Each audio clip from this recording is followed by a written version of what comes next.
The National Weather Service confirmed a tornado right here in Mays Landing on Tuesday afternoon. I'm meteorologist Joe Martucci. The tornado took place partially along right here where I am on Old Landis Avenue in the Mays Landing section of Hamilton Township. Behind me you see some tree damage here, and there was tree damage along this road. And in conjunction with the National Weather Service's assessment, this is now the 7th confirmed tornado from Saturday night's tornado outbreak.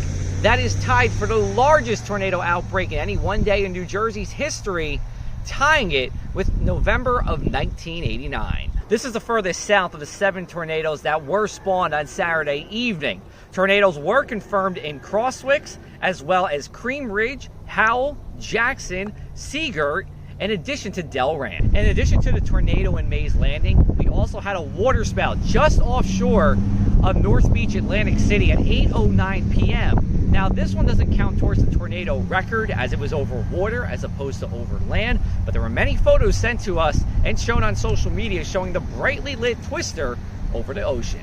And how long have you owned the property here? And then in addition to that, comparing this to other storms, how does the damage rate? I first came down here when I first bought down here when Superstorm Sandy was a big thing. I worked a lot of the parts of the storm, you know, the flooding and all that other stuff. I'm like, all right, let me get away from the seashore, let me get in the center of the state, the elevation's a little bit higher. And I have some wetlands on my property, and, you know, normal rainstorms and stuff, the wetlands come up, they come back down. This was almost no rain, and then we got like 1.5 inches of rain in a half hour, and then no rain again. It was more misty. But this whole road was blocked off with trees.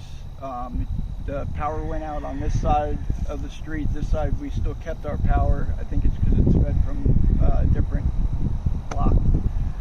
But it was a pretty exciting event, I guess you would say, you know, because you had no idea what was going on. You know, like I've been through plenty of hurricanes and stuff like that. You know what's coming, you know, whatever. But this was just kind of like a flash storm that pushed through, and I really would just come to check on the property and realize that, you know, half my trees were laying in the road. For the Press of Atlantic City, I'm meteorologist Joe Martucci.